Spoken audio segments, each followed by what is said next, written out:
वासुदेवाय।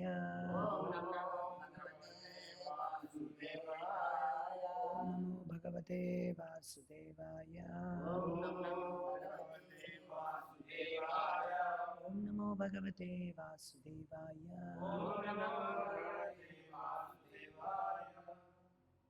చదువుతున్నది శ్రీమద్ భాగవతం తృతీయ స్కందం 28వ అధ్యాయం 31వ శ్లోకం. తస్య అవలోకం అధికం కృపయా అతిఘోర తాపత్రయ ఉపశమనాయ నిసృష్టం అక్ష్ణోః స్నిగ్ధ స్మిత అనుగుణితం విపుల ప్రసాదం ధ్యాయేత్ చిరం విపుల భావనయా ఊహాయాం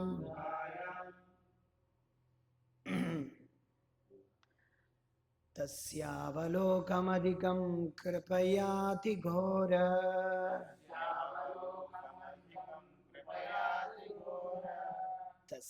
తస్యావలోకమధికం కృపయాతి ఘోర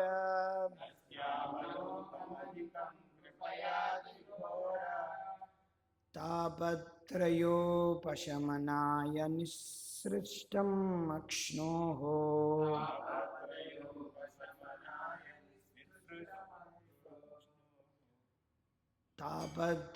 తాపత్రయోపశమనాయ నిసృష్టమక్ష్ణోః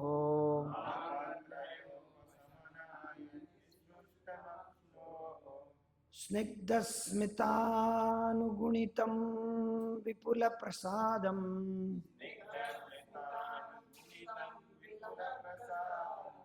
స్నిగ్ధస్మితానుగుణితం విపుల ప్రసాదం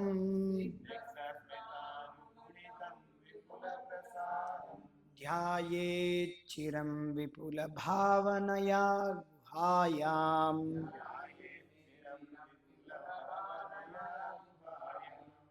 ధ్యాయేచ్చిరం విపుల భావనయా గుహాయాం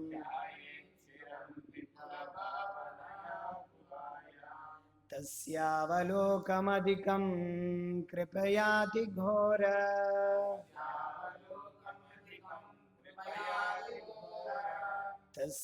తస్యావలోకమధికం కృపయాతి ఘోర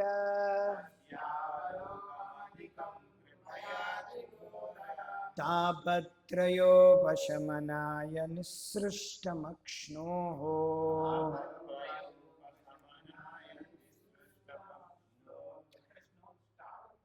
అక్ష్ణోః అక్ష్ఠోః అదే అక్ష్ణో తెలుగులో ఎలా ఉంది? షా కింద నా రావాలి కదా. అక్ష్ణో మీరు స్టార్ రాస్తారా? అక్ష్ణో క్షణ అక్ష్ణోః తాపత్రయోపశమనాయ నిసృష్టమక్ష్ణోః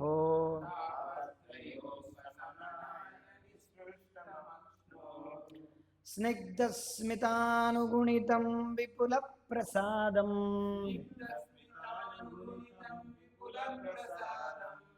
ధ్యాయేచ్చిరం విపుల భావనయా గుహాయాం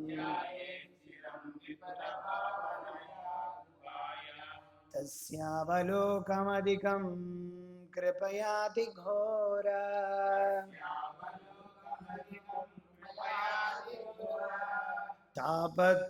తాపత్రయోపశమనాయ నిసృష్టం అక్ష్ణోః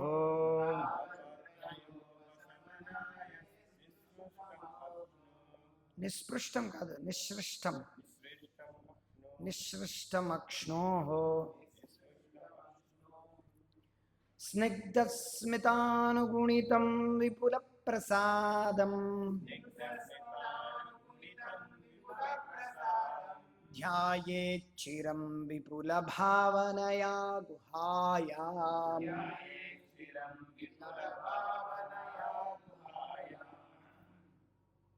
तस्यावलोकमधिकं कृपयाति घोर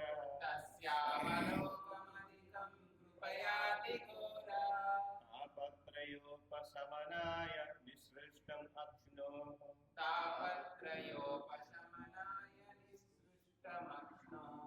स्निग्धस्मितानुगुणितं विपुलप्रसादम् ध्यायेच्छिरं विपुलभावनया गुहायाम्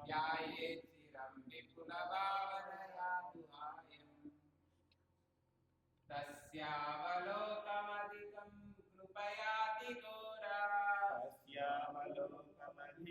कृपयाति घोर तापत्रयोपशमनाय निसृष्टमक्ष्णो स्निग्धस्मितानुगुणितं विपुलप्रसादम् ध्यायेच्छिरं विपुलभावनया गुहायाम्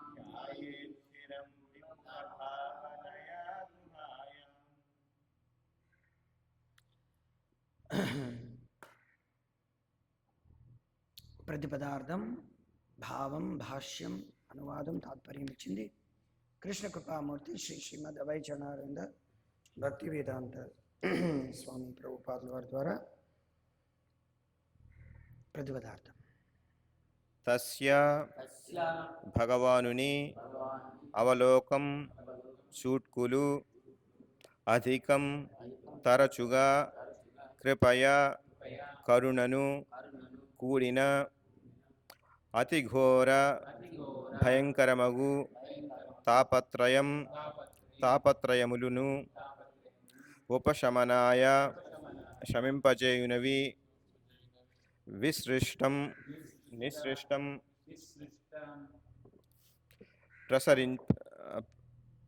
ప్రసరించును అక్ష్ణోః అతని కన్నుల నుండి స్నిగ్ధ ప్రేమమయం స్మిత దరహాసములు అనుగుణితం గూడియుండు విపుల విస్తారమగు సమృద్ధి అయిన ప్రసాదం కరుణాపూర్ణములు ధ్యాయేత్ యోగి ధ్యానింపవలెను చిరం దీర్ఘకాలము విపుల పూర్ణమగు భావనయ అగ్నితో గుహాయాం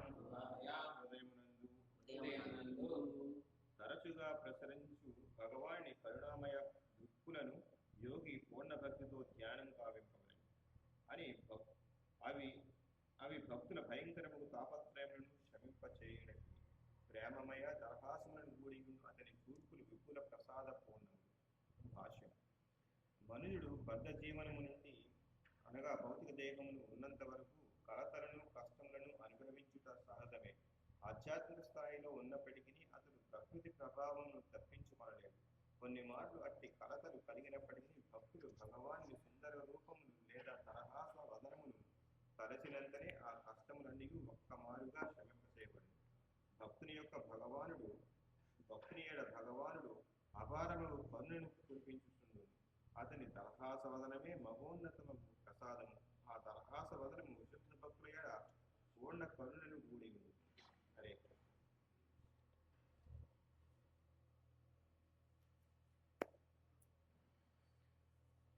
ఓం దత్సత్. ఓం అజ్ఞానతిమిరాంధస్య జ్ఞానాంజనశలాకయం చక్షురున్మిలితం యేన తస్మై శ్రీగురవే నమో. విష్ణుపదాయ కృష్ణ వేష్టాయ శ్రీమతే భక్తి వికాస స్వామి నమో. విష్ణుపదాయ కృష్ణ వేష్టాయ బదలే శ్రీమతే భక్తి వేదాంత స్వామినితి నామనే నమస్తే. సారస్వతి దేవే గౌరవాణి విచారణే నిర్విశేష శూన్యవాది భాష్యాది అదేశధారణే. जय श्री कृष्ण चैतन्य प्रभु नित्यानंद श्री अद्वैत गदाधर श्रीवासदि गौर भक्तवृंद. हरे कृष्ण कृष्ण कृष्ण हरे हरे, हरे राम राम राम हरे हरे. ముఖం కరతి వాచలం గణాయతి గిరిం యత్కృపాదమం వందే శ్రీగురునితారణం పరమానందవాదవం శ్రీ చైతన్యేశ్వరం గురువే గౌరచంద్రాయ రాధికాయ తదాలయ కృష్ణాయ కృష్ణభక్తాయ తద్భక్తాయ నమో నమః. వాగీశాయస్య వదనే లక్ష్మీర్యస్య వక్షసి యస్యాస్తే హృదయ సంవితం నస్య మమ్మజం అహం భజే యస్య దేవే పరాభక్తి యథా దేవే తథా గురు తస్యేతే కథితాయి అర్థా ప్రకాశంతే మహాత్మనః. యోంత ప్రవిశ్య మమ వాచిమాం ప్రసుప్తాం సంజీవయత్యఖిల శక్తిధరస్వధామ్నా అన్యాం చ హస్తచరణశ్రవణత్వదాది ప్రాణాన్నమో భగవతే పురుషాయ తుభ్యం. కథాంచన స్మృతే యస్మిన్ దుష్కరం సుకరం భవేత్ విస్మృతే విపరీతం స్యాత్ కృష్ణ చైతన్య సమ్యకం. నిజగురు హరివాణ్య కృష్ణ చిత్తో విచింతో పరిత పితృగేహ దంద సంసార కూపః ప్రవచన సుఖాబ్ద మధ్యేన సంస్పృశ్యం పూజాయితి వికాసో భక్తిపూర్వో యతీంద్రః. సో మనం శ్రీమద్ భాగవతం యొక్క 3వ స్కందం 28వ అధ్యాయం శీర్షిక కపిల భగవానుని భక్తి యోగ అనుష్ఠానం యొక్క ఉపదేశములు తన తల్లి అయిన దేవహూతికి అందజేస్తున్నారు. ఇక్కడ భగవానుని యొక్క రూపం గురించి మనం కపిల భగవాను దగ్గర నుంచి విన్నాము, ప్రభుపాదుల వారి తాత్పర్యాలతో సహా. తర్వాత ఇప్పుడు భగవాను యొక్క ముఖారవిందం గురించి, వదనారవిందం. వదనం అంటే ముఖము అన్నీ వచ్చేస్తాయి అన్నమాట. కానీ ఇక్కడ వదనారవిందంతో ఆరంభించి ముఖారవిందం, తర్వాత భగవంతుడి యొక్క దృష్టి, భగవంతుడి యొక్క అక్షణోహో దృష్టి, తర్వాత భగవంతుడి యొక్క దృష్టి లేకపోతే నయనములు, భగవంతుడి యొక్క అవలోకనం, అది కూడా అవలోకం, ఇవన్నీ దృష్టిలో వస్తాయి. తర్వాత వీటి గురించి ఇక్కడ చెప్తున్నారు అన్నమాట. తర్వాత దాంతోపాటు ఎప్పుడైతే భగవంతుడు చూస్తాడో, భగవంతుడి దృష్టి, భగవంతుడి యొక్క కటాక్షం అంటారు కదా, కృపా కటాక్షం, కృపతో కూడినటువంటి అక్షాలు, తర్వాత దాన్ని మన యొక్క భౌతికమైనటువంటి వాంఛలు, భౌతికమైనటువంటి జీవితాన్ని నాశనం చేస్తుంది అన్నమాట. భగవంతుడి యొక్క కృపా కటాక్షం రెండు ఉంటాయన్నమాట. సో ఇది మనం తరచూ సాధారణ జనులు కూడా భగవంతుడి యొక్క కృపా కటాక్షలు మా పైన ఉంటే చాలండి, భగవంతుడి యొక్క చల్లని చూపు, భగవంతుడి యొక్క చూపు చల్లగా ఉంటుందన్నమాట. అమ్మవారి యొక్క చూపు చల్లగా మా మీద ఉంటే చాలంటారు చాలామంది అమ్మవారిని ఎవరైతే ఆరాధిస్తున్నారు. సో అలాగా ఇక్కడ భగవంతుడి యొక్క చల్లని చూపు, తర్వాత ఆ చూపుతో పాటు భగవంతుడి యొక్క స్నిగ్ధ స్మిత.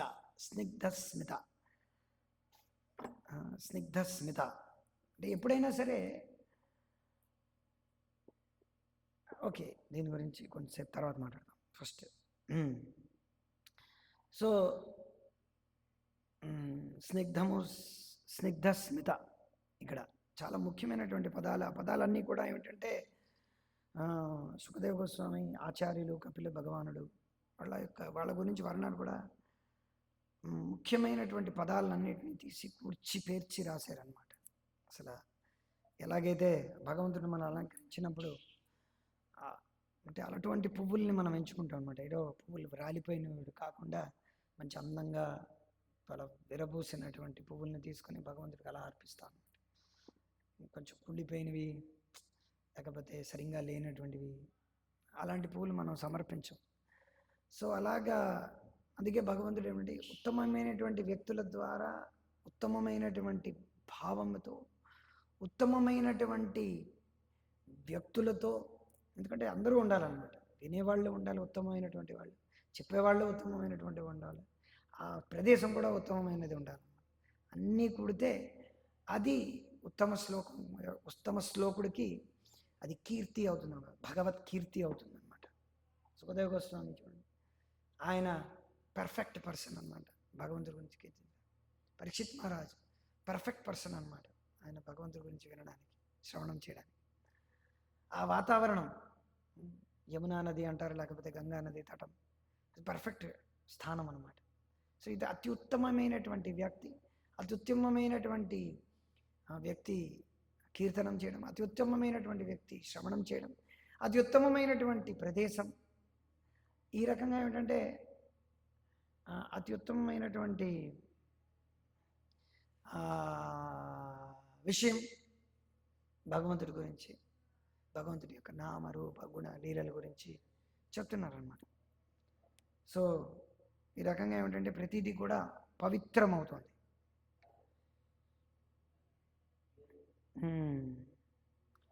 ఇక్కడ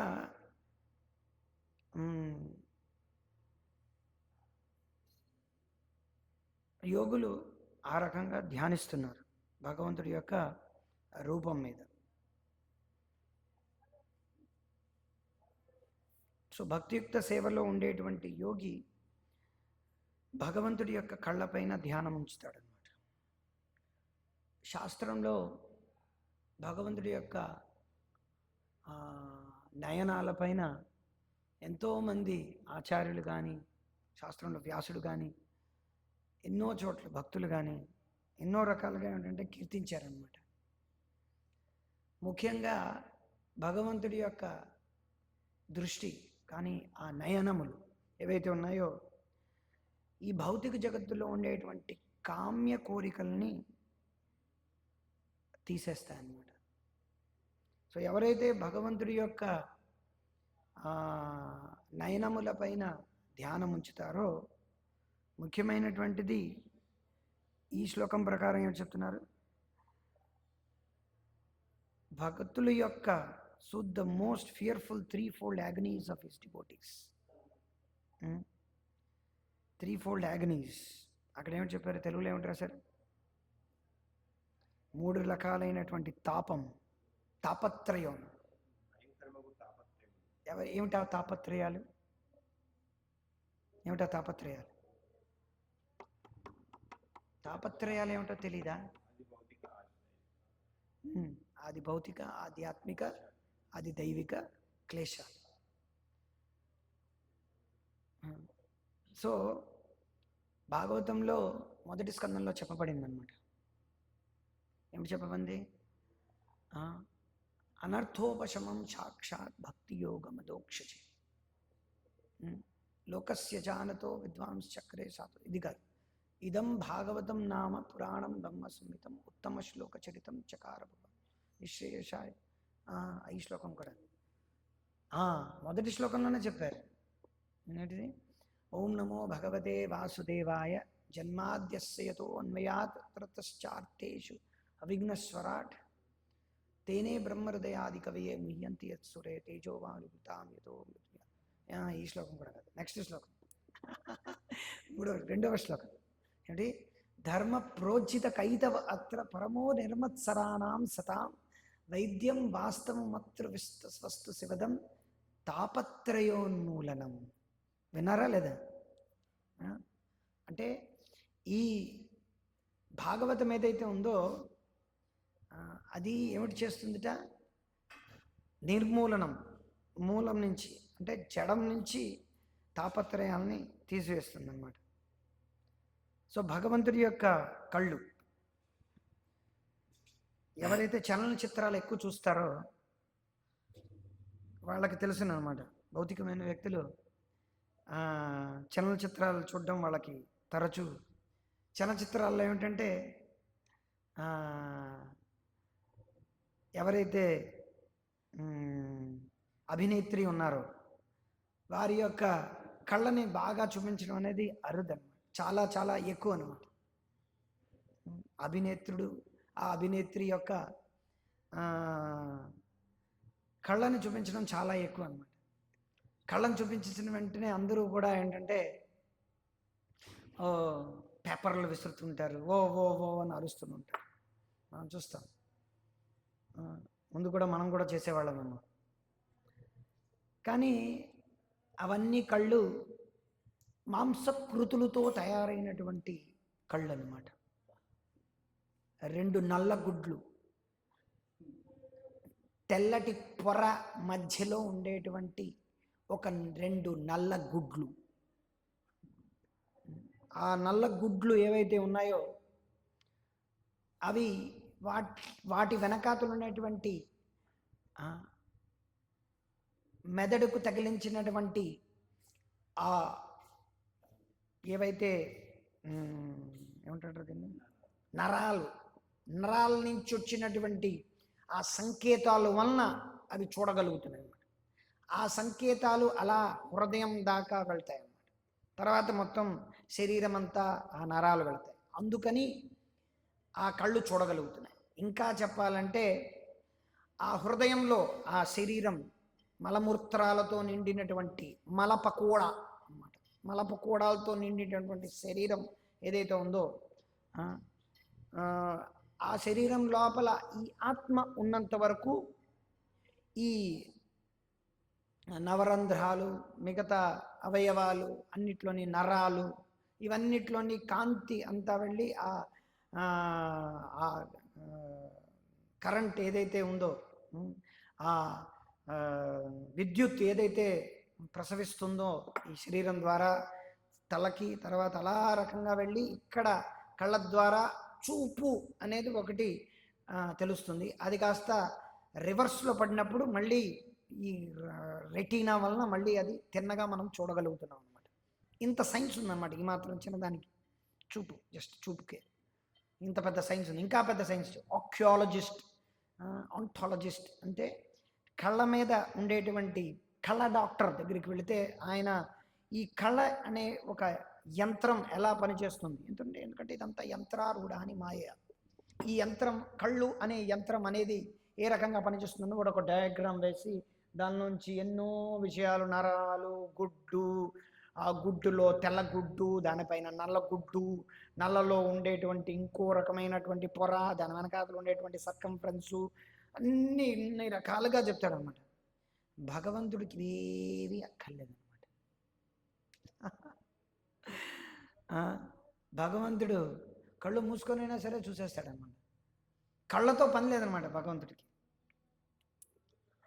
సో మనం తెలుసుకోవాల్సింది ఏంటంటే, ఇవన్నీ చెప్పి భగవంతుడు కళ్ళతోనే చూడక్కర్లేదు అనడానికి దాని అర్థం ఏంటంటే భగవంతుడికి రూపం లేదు అని కాదనమాట ఇక్కడ అర్థం.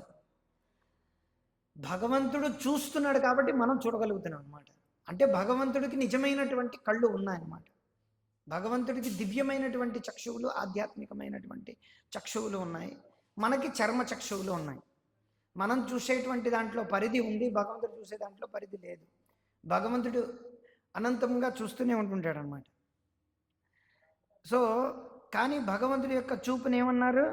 కంపాషనేట్ గ్లాన్సెస్, అవలోకం అధికం కృపయా. ఏమిటిది? తస్యావలోకం అధికం కృపయాతి ఘోర, కృపయాతి ఘోర తాపత్రయ ఉపశమనాయ. ఇదంతా యాక్చువల్గా ఒకటే వర్డ్ అనమాట. అంటే భగవంతుడు, తస్య భగవంతుడు యొక్క అవలోకనం, భగవంతుడు చూసేటువంటి దృష్టి అది ఏమిటంటే ఎప్పుడూ కూడా, ఇప్పుడు అప్పుడు కాదనమాట, ఎప్పుడూ కూడా అది కృపతోనే దృష్టి చూస్తాడు.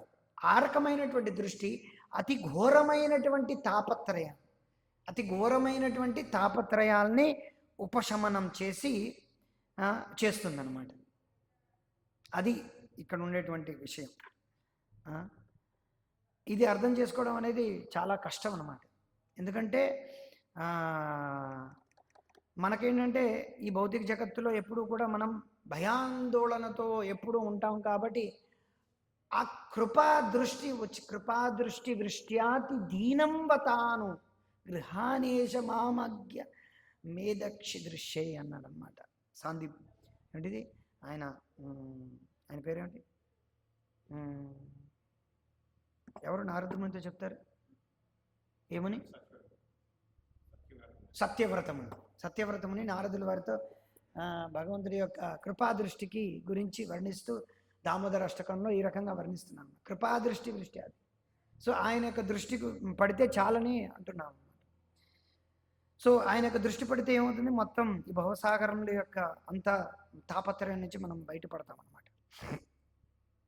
సో ఆయన యొక్క దృష్టి ఎప్పుడూ కూడా ఆయన దృష్టి ఎప్పుడూ కూడా కృపతోనే ఉంటుందన్నమాట.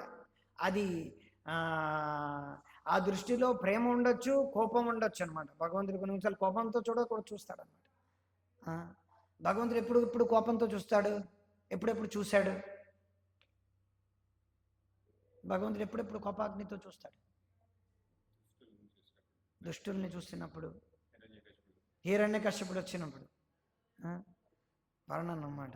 మీ మాంసమానస్య సముద్రతో గుర్తు అదేమిటది, భగవంతుడి యొక్క దృష్టి ఎలా ఉందిట అక్కడ నయనములతో చూసినప్పుడు ఏంటిది, స్ఫురత్శతాకేశర జింబ్రికానం, ఏంటిది, ప్రతప్త చామీకర చండలోచనం. చండలోచనం, ప్రతప్త చామీకర అంటే మోల్టెన్ గోల్డ్, ప్రతప్త చామీకర చండలోచనం. చామీకరం అంటే ఫ్లాషింగ్ ఐస్ అనమాట.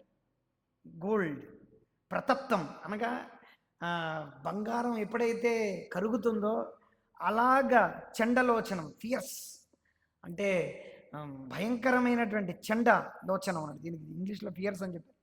స్ఫురత్శటాకేశర జింబిక, ఆ రకంగా ఉన్నటువంటి ముఖారవిందంతో భగవంతుడు ఏంటంటే చూసేటమాట. ఎవరి వైపు? ప్రహ్లాదుడి వైపు కాదు, హిరణ్యకశ్యపుడు. కానీ భగవంతుడు ఎప్పుడూ కూడా బ్రహ్మదేవుడు పడుకున్నప్పుడు ఇచ్చేస్తున్నప్పుడు కూడా చూస్తూ ఉంటాడు అన్నమాట. ఎలాగా? అనంతశేషుడి ద్వారా. అనంతశేషుడు ఎప్పుడు చూస్తున్నాడు అన్నమాట. ఈ భవసాగరంలో ఉండేటువంటి భవలోక ఈ భౌతిక బ్రహ్మాండంలో ఉండేటువంటి జీవులు మళ్ళీ ఈ బ్రహ్మదేవుడు పడుకున్నాడు, అంతం చెయ్యాలి, పాక్షికమైనటువంటి ప్రళయం సంభవించాలంటే కింద నుంచి ఆయన జ్వాలలు లేపుతాడనమాట. జ్వాలలు లేపినప్పుడు ఆయన కళ్ళలో ఉండేటువంటి కోపం అక్కడ వస్తుందన్నమాట. అక్కడ కూడా చూస్తాడనమాట. చూసినప్పుడు సో కోపాగ్నితో చూస్తాడు. కానీ అది కూడా జీవుల పట్ల కృపేనమాట.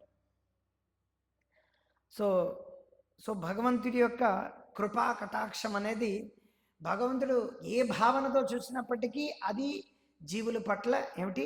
అది కృపేనమాట. సో ఇక్కడ ప్రభుపాదుల వారు ఏమిటి రాస్తున్నాడు, ఇక్కడ సుఖదేవ గోస్వామి చెప్తున్నారు, ఆయన యొక్క ఈ కృపా కటాక్షం ఏదైతే ఉందో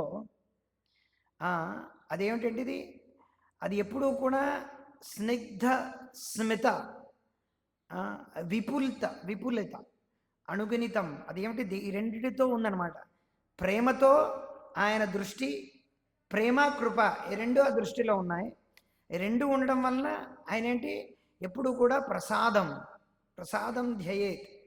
ప్రసాదం అంటే భక్తుల పట్ల ఆయన ఎప్పుడు కూడా కృపని ప్రసాదించడం ద్వారా కృష్ణ కృపామూర్తి అంటాం కదా ప్రభుపాదులు. హిస్ డివైన్ గ్రేస్ అంటే ఏంటి? ఆయన యొక్క కృపా దృష్టి అన్నమాట. ఆయనకి ఆయన మీద కృష్ణుడి యొక్క కృపా దృష్టి ఉంది. మనకి ఆయన యొక్క కృపా కటాక్షం ఉంటే చాలన్నమాట. ఏమవుతుంది? ఉండడం వలన మనం ఈ భౌతిక సంసారం యొక్క దీని నుంచి బయటపడగలం అన్నమాట. ప్రభుపాదులు వారు ఏం రాస్తున్నారంటే, ఎంతవరకైతే ఈ భవసాగరంలో ఒక వ్యక్తి ఉన్నాడో అంతవరకు ఆయన ఏంటంటే ఎప్పుడూ కూడా ఆందోళన, తాపత్రయము ఈ రెండు కూడా కలత ఈ రెండు ఎప్పుడూ చెందాల్సిందే అన్నమాట. భగవంతుడు కొన్ని అబ్రహామిక్ రిలీజియన్స్లో ఏమిటనుకుంటారంటే, భగవంతుడు సృష్టించిన తర్వాత భగవంతుడు ఈ లోకంలోకి రావాల్సిన అవసరం లేదు అని అనుకుంటారు. ఎందుకంటే సృష్టించాడు అంతే, సృష్టించి వదిలేశాడు అనమాట. సృష్టించి వదిలేసి మనల్ని ఇక్కడ కష్టాలు పడమని ఆయన అక్కడ క్లౌడ్ నెంబర్ 9 9వ మేఘాల పైన ఆయన కూర్చొని అక్కడి నుంచి చూస్తున్నాడు అనమాట. ఏమిటి చూస్తున్నాడు? నమ్మిన వాళ్ళని స్వర్గం, నమ్మని వాళ్ళని నరకం. అది భగవంతుడు కాదనమాట. అది వాళ్ళు చెప్పుకున్నటువంటి ఎవడో వాళ్ళకి కొంచెం కృపా కటాక్షం కొద్దీ ఏంటిది మెసెంజర్స్, మసీహా ఏమంటారు వాళ్ళని,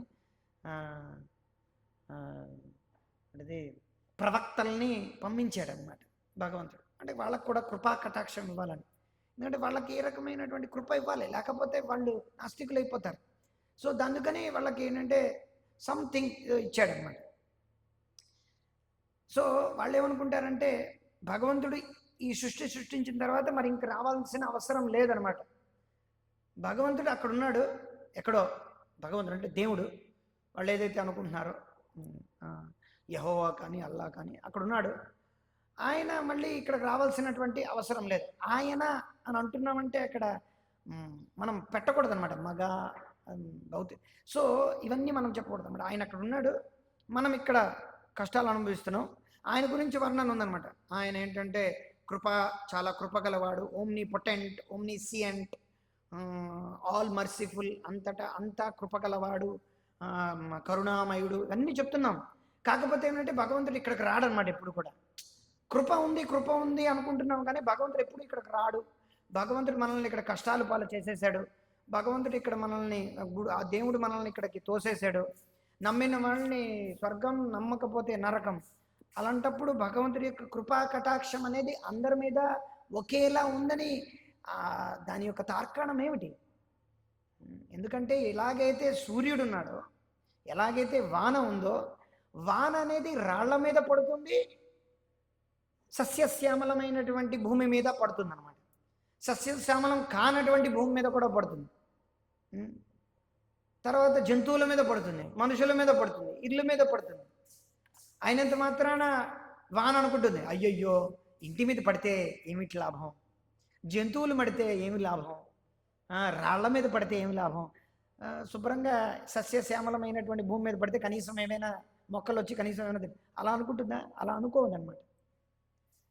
ఎలాగైతే సూర్యుడు ఉన్నాడు, సూర్యుడు నాకు ఇష్టం లేదు అని చెప్పి సూర్యుడు నా మీద పడ్డా, నేను నమ్మడం వల్ల సూర్యుడు అంటే నేను నమ్ముతున్నాను అనమాట, నా సోకాళ్ళు పుస్తకాల్లో రాసుంది అనమాట, దేవుడు సూర్యుడు యొక్క తాపం నాకు వద్దని. అలా కుదరదనమాట. మనం అయినా అవ్వకపోయినా సరే వేసవకాలం వచ్చిందంటే మనకు చెమటలు పట్టాల్సిందే, మనకి వేడి ఎక్కువగా రావాల్సిందే, ఆ తాపం యొక్క విధి పడాల్సిందేనమాట. సూర్యుడి యొక్క తాపం అందరికీ సమానంగా ఉంటుందన్నమాట. అలాగా భగవంతుడు ఎప్పుడైతే ఈ భౌతిక ప్రపంచాన్ని సృష్టించాడో, ఆయన ఈ భౌతిక ప్రపంచంలోకి వచ్చి కొన్నిసార్లు చూస్తూ ఉంటాడు. ఎలాగైతే ప్రైమ్ మినిస్టర్ ఉన్నాడంటే జైలు సృష్టించాడంటే జైల్లోకి ఎప్పుడు రాడా? ప్రైమ్ మినిస్టర్ కొన్నిసార్లు వస్తాడు. ఏ గణతంత్ర దివోత్సవం రోజునో, ఏ ఇండిపెండెన్స్ డే అంటే స్వతంత్ర దినోత్సవం రోజునో, లేకపోతే ఆయనకు బుద్ధి పుట్టినప్పుడు, ఆయనకి నచ్చినప్పుడు అక్కడికి వచ్చి పరామర్శిస్తాడనమాట అక్కడ ఉన్నటువంటి ఖైదీల్ని. మీరందరూ బాగున్నారా అని. ఏమిటి బాగుండేది, నా భోగం, జైల్లో ఉన్నాం, బాగుండేదని. కానీ అయినా పలకరిస్తాడనమాట. పలకరించడం ఆయన యొక్క అది వృత్తి అనమాట, ఆయన యొక్క కృపా కటాక్షం అనమాట. కొందరు ఈ మధ్యలో కొంతమంది దస్తావేజులు పెట్టుకుంటారు, కొంచెం అప్లికేషన్లు పెట్టుకుంటారు. ప్రైమ్ మినిస్టర్ వచ్చాడు, ప్రెసిడెంట్ వచ్చారని చెప్పి, పాపం ఈయన చాలా మంచివాడు, ఉరిశిక్ష పడింది, కొంచెం ఆయనకి ఏమైనా చూడండి అని చెప్పినప్పుడు, ఓకే ఉరిశిక్ష రద్దు, ఈయనకి యావజ్జీవ కావాలి, యావజ్జీవ పడింది, ఇంక యావజ్జీవ వద్దు, కొన్ని సంవత్సరాలు మాత్రమే. ఆ రకంగా వచ్చినప్పుడు వాళ్ళు అంటారు అన్నమాట, చాలా థ్యాంక్స్ అని చెప్పి వాళ్ళు కొన్ని రోజుల తర్వాత బయటకు వచ్చిన తర్వాత వాళ్ళు మంచి మనుషులుగా ఉన్నప్పుడు అదనమాట. ఇలా చేస్తున్నది సర్వసాధారణమైనటువంటి ఒక వ్యక్తి ఎవరైతే ప్రైమ్ మినిస్టరో ప్రెసిడెంటో చేసి జైలుకు వెళ్తున్నప్పుడు, ఈ భౌతిక సంసారం యొక్క జైలు సృష్టించినప్పుడు, అది కూడా జైలు ఎలాగైతే గవర్నమెంట్ యొక్క ఆధ్వర్యంలోనే నడుస్తున్నట్టుగా ఈ భౌతిక సంసారం కూడా భగవంతుడి యొక్క ధామమే. భగవంతుడి యొక్క ధామం కాదనమాట. కాకపోతే ఇది భగవంతుడి యొక్క ధామం అనేది ఎటువంటిదంటే, ఇది ఎక్స్టర్నల్ ఎనర్జీ, ఇది భగవంతుడి యొక్క బహిరంగ శక్తి. బహిరంగం అంటే బయట ఉందన్నమాట, అవుట్ హౌస్. ఎలాగైతే ఇల్లు ఉంటుంది, అవుట్ హౌస్ ఉంటుంది. అవుట్ హౌస్లోకి ఎప్పుడు వస్తాడు? ఎప్పుడైతే ఈ అవుట్ హౌస్లో ఉన్న వాచ్మెన్ కానీ, అవుట్ హౌస్లో ఉన్నటువంటి వ్యక్తులు కానీ, అక్కడికి ఎవరైతే పని మనిషి కానీ, అక్కడ ఉన్న అవుట్ హౌస్లో ఎవరు ఉంటారు? వాచ్మెన్ ఉంటాడు, లేకపోతే పని మనుషులు ఉంటారు. అవుట్ హౌస్లో ఉంటాడా? ఉండడు అనమాట. కానీ అక్కడ కూడా అవుట్ హౌస్లోకి వస్తాడనమాట కొన్నిసార్లు. ఎవరు వస్తారు? ఈ యజమాని వస్తాడు, సరిగ్గా ఉన్నారా లేదా చూడ్డానికి అనమాట. లేకపోతే ఇక్కడ కూర్చొని వాడు అరుస్తున్నాడు అనుకోండి, అవగొద్దు. సో చెప్పచ్చే మాట ఏంటంటే, సో ఈ భౌతిక సంసారం ఒక అవుట్ హౌస్ లాగా అనమాట. కానీ అది కూడా ఆ యజమాని యొక్క ఆధ్వర్యంలోనే ఉంటున్నట్టుగా అనమాట. సో అలాగా ఈ భౌతిక సంసారంలో భగవంతుడు వస్తాడు. కానీ ఈ భౌతిక సంసారంలో ఈ భౌతిక శరీరంతో భౌతికమైనటువంటి కళ్ళతో నేత్రాలతో ఆయన రాడనమాట. భౌతిక నేత్రాలు ఏంటంటే పడిపోతాయి, కళ్ళు కనిపించవు, క్యాట్రాక్ట్, మయోపియా ఎన్నెన్నో కళ్ళకు సంబంధించినటువంటి వ్యాధులు ఎన్నెన్నో ఉన్నాయన్నమాట. సో వాటి వలన వ్యాధుల్లో భగవంతుడు ఎప్పుడు ఉండడు అనమాట. సో భగవంతుడు ఎప్పుడు కూడా 3 గుణాల యొక్క పరిధిలో ఆయన ఉండడు అనమాట.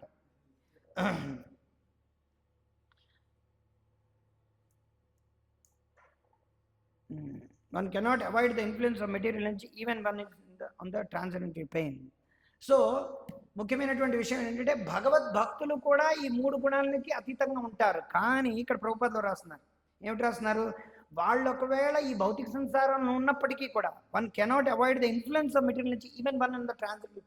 వాళ్ళు దివ్యమైనటువంటి స్థితిలో ఉన్నప్పటికీ భౌతిక సంసారంలో ఉండడం వలన ఈ త్రితాపం అనే దాంట్లో వాళ్ళకు కూడా కొంచెం అనిపిస్తూ ఉంటుంది అనమాట. త్రితాపంలో ఉంటారనమాట. ఫర్ ఎగ్జాంపుల్ వాసుదేవ దత్త ఉన్నాడు అనుకోండి, వాసుదేవ దత్త అనుభవిస్తుంది ఏమిటి,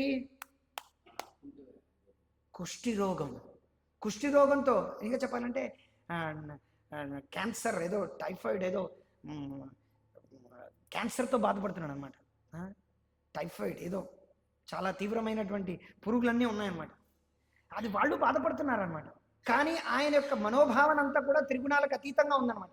ఆయన భక్తుడు అనమాట. లేకపోతే చైతన్య మహాప్రభు సాక్షాత్తుగా ఆయన వచ్చి ఎందుకు ఆలింగనం చేసుకుంటారు? కాబట్టి వాళ్ళు త్రిగుణాలకు అతీతంగా ఉన్నారు. కాకపోతే ఏంటంటే భౌతికమైనటువంటి తాకం వాళ్ళకు కూడా తెలుస్తోందన్నమాట. కాబట్టి కానీ వాళ్ళ యొక్క మనోభావన అంతా కూడా త్రిగుణాలకు అతీతంగా ఉంది. కాబట్టి వాళ్ళు ఈ తాకాన్ని కొంచెం అనుభవిస్తున్నప్పటికీ చివరికి వాళ్ళు పొందేది భగవంతుని యొక్క సాక్షాత్కారం పొందుతారన్నమాట. సో వాళ్ళేమనుకుంటారు, మనోభావన ఎలా ఉందంటే, నేను ఇంకా కష్టాలు అనుభవించాలి, ఈ భౌతిక సంసారంలో ఉండే వ్యక్తులందరి యొక్క కష్టాలని నాకు ఇచ్చేయండి, నేను అనుభవిస్తాను, మొత్తం భౌతిక సంసారంలో ఉండేటువంటి జీవులందరినీ మీరు ఉద్ధరించి భగవద్ధామని తీసుకెళ్ళండి అంటారు. అది దాన్ని బట్టి అర్థమవుతుంది ఏంటంటే ఆయన ఎంత భక్తుడు ఎవరైతే ఈ త్రిగుణాల ద్వారా ఏదైతే ఈ భౌతికమైనటువంటి తాకం ఏదైతే మనం వాళ్ళకి అనిపిస్తున్నట్టుగా అనిపిస్తుందో వాళ్ళు ఉన్నటువంటి స్థితి ఆ రకంగా ఉందన్నమాట. దీనికి ఉదాహరణ భాను మహారాజ్ ఏమిస్తారంటే, కొన్నిసార్లు సిల్క్ అనగా పట్టు వస్త్రం ఏంటంటే కాలిపోయిన తర్వాత కూడా అలాగే పొర అలాగే ఉంటుందంట. కాలిన పట్టు వస్త్రం కూడా అలాగే ఉంటుంది, కానీ దానికి ఏమాత్రం దాన్ని తగిలిన తర్వాత వెంటనే అది ఇదవుతుంది అనమాట, అది ఇదైపోతుంది అనమాట, క్రంబుల్ అయిపోతుంది. క్రంబుల్ అంటే ఇదైపోతుంది. అలాగా ఈ భౌతిక సంసారంలో భక్తులు ఏంటంటే దివ్యమైనటువంటి శుద్ధ భక్తులు ఏంటంటే వాళ్ళ యొక్క స్థితి కూడా కొన్ని సార్లు 3 గుణాలకి ఉండేటట్టుగా అనిపిస్తుంది. కానీ వాళ్ళు 3 గుణాల్లో లేరు అనమాట. వాళ్ళు జీవన్ముక్తులు అనమాట. అందుకే అంటారు ఏమిటని, వాళ్ళు ఏమంటారు, అనాసక్తస్య విషయాన్ని యథారముపి, ఏమిటిది, జీవన్ముక్తస్య ఉచ్యతే. ఆ శ్లోకం ఏమిటి?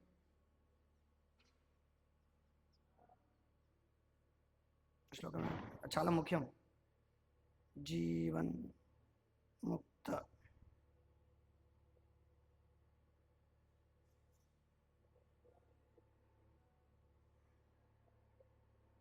ఏమిటి, భయం వచ్చింది.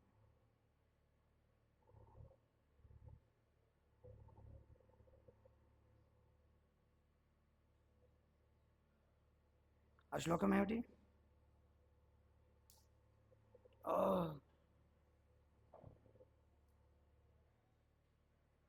అది భాగవతంలో చైతన్య చరితామృతంతో వస్తుంది. జీవన్ముక్తస్య ఉచ్యతే. భక్తి రసామృత సింధులో ఉంది.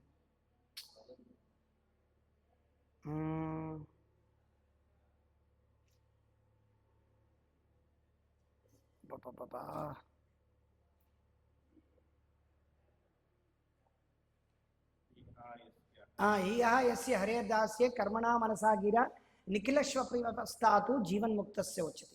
యస్య హరేర్దాస్య, వాళ్ళ యొక్క హరి యొక్క దాసులు అనగా భక్తులు. యస్య హరేర్దాస్య కర్మణా కానీ వాళ్ళు ఏంటంటే కర్మణా మనసా గిర. గిర అంటే వాక్కు, గిర అంటే బాడీ, వాక్కు.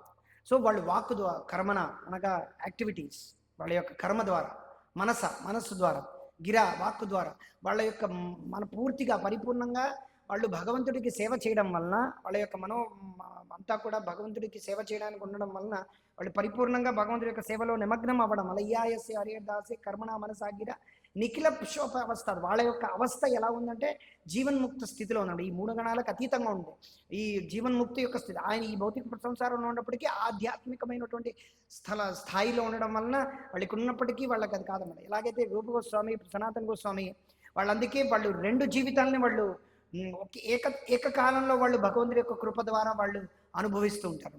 వాళ్ళు ఎప్పుడైతే ఈ భౌమ బృందావనంలో ఉన్నప్పుడు వాళ్ళు ఏమంటే రూప గోస్వామి, సనాతన గోస్వామి, గోపాల భట్ట గోస్వామి ఆ గోస్వాములుగా ఉంటారు. ఆ యొక్క శరీరంలో ఉంటున్నట్టు కనిపిస్తుంటుంది. వాళ్ళు ఎప్పుడైతే భగవంతుడి యొక్క పుస్తకాలు రాసినప్పుడు వాళ్ళు అదే చింతనలో ఉన్నప్పుడు వాళ్ళు ఏంటంటే ఆధ్యాత్మిక జగత్తులో వాళ్ళ యొక్క మంజరి యొక్క ధ్యానంలో వాళ్ళు ఉంటూ దాని యొక్క స్మృతిలో ఉంటూ వాళ్ళు ఆ పుస్తకాలు రాశారు. సో ఏకకాలంలో వాళ్ళు ఏంటంటే భగవంతుడి యొక్క కృప ద్వారా వాళ్ళు 2 జీవితాలని, ఆధ్యాత్మిక ప్రపంచంలో భౌతిక ప్రపంచంలో వాళ్ళు అనుభవించగలరు అనమాట.